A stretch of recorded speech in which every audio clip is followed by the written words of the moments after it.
Bonsoir à tous, merci de nous retrouver sur TV Sud pour votre journal local du Gard. Le conseiller régional Jean-Paul Bourré, tête de liste Tous pour Nîmes et son agglomération, était l'un des premiers à se lancer dans la bataille des municipales nîmoises. Cette semaine, il a présenté son programme dans le patio de l'Hôtel Atria. Selon les organisateurs, 700 personnes étaient présentes pour écouter le porte-parole de cette liste citoyenne qui entend faire de la politique autrement. Voyez le reportage d'Olivier Michel. À 58 ans, Jean-Paul Bourré est un ancien responsable de la CGT, ex-président de la Fédération du Parti communiste et conseiller municipal sous Alain Clary. Depuis 2004, il est conseiller régional et a aujourd'hui pris la tête de la liste Tous pour Nîmes, une liste citoyenne qui préconise une nouvelle façon de faire de la politique qui passe par la signature d'une charte de bonne conduite. C'est la charte éthique d'engagement des candidats à respecter le programme, à ne pas cumuler des mandats, à être disponibles dans leur ville.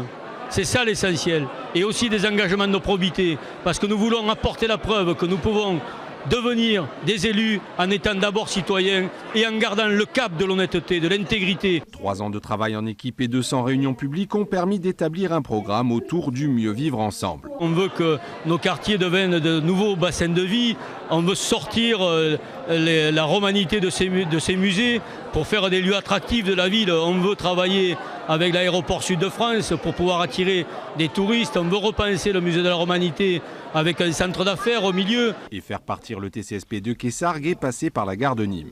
Résolument ancré à gauche autour de valeurs républicaines comme l'humanisme, les droits et les devoirs de chacun, il place néanmoins la sécurité comme priorité absolue, une sécurité qui ne doit pas être le seul cheval de bataille du FN. Pour combattre les idées du FN, c'est de respecter les gens, c'est de faire en sorte qu'ils soient tous associés pour qu'ils retrouvent le goût à la politique.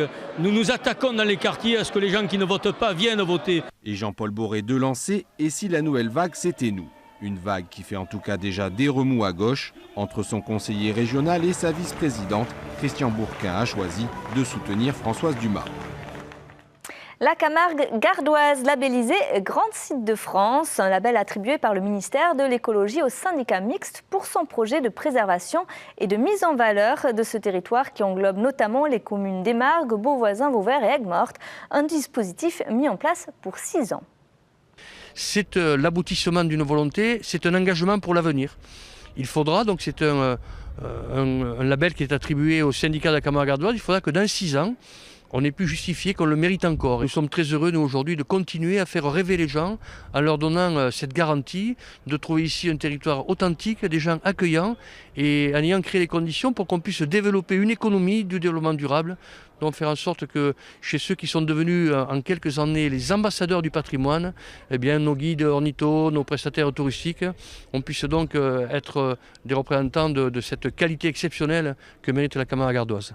Il s'agit du 14e site de France à décrocher ce label, comme Saint-Guilhem dans l'Hérault et le Pont du Gard, le Languedoc-Roussillon est donc la seule région à disposer de 3 sites labellisés. Le baptême du prince héritier Jean Rosé en la principauté d'Aigues-Mortes, une cérémonie qui a donné lieu au lancement d'une nouvelle monnaie locale, la thune. Les festivités royales auxquelles ont assisté toute la cour et Alain Belon. Regardez.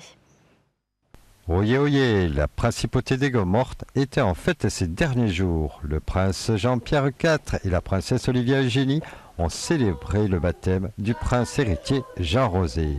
Au cours de cet événement, il y a eu la sortie officielle de la nouvelle monnaie de la cité. Elle se nomme la thune, avec des billets allant de 20 à 1 thune et des petites coupures de 50 oseilles. Sachez que maintenant à Aigues-Mortes, on a des thunes. Car la thune, c'est notre monnaie locale. Car effectivement, comme dans beaucoup d'autres communes de France, on développe à présent la nouvelle monnaie locale qui sera la thune. Celle-ci permet de pouvoir développer, si vous voulez, le commerce local, mais également de pouvoir améliorer le pouvoir d'achat des personnes. Parce que s'ils achètent en thune auprès des commerçants et des producteurs locaux, ça leur coûte moins cher que d'utiliser l'euro. Avoir de la thune et de l'oseille, c'est une nouvelle façon pour les sujets de la principauté d'Aigues-Mortes d'être riches.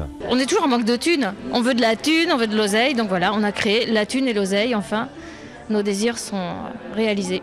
Je suis le premier à avoir acheté des thunes parce qu'en ces périodes difficiles, avoir un peu de thunes, ça fait pas de mal. C'est pour mettre des thunes, du beurre dans les épinards ou des épinards dans le beurre, on ne sait plus trop.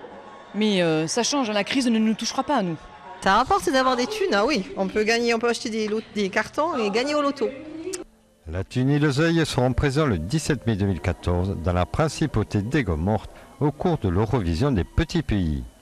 Longue vie à la thune et à l'oseille. C'est tout pour le moment. Passez une excellente soirée sur TV Sud.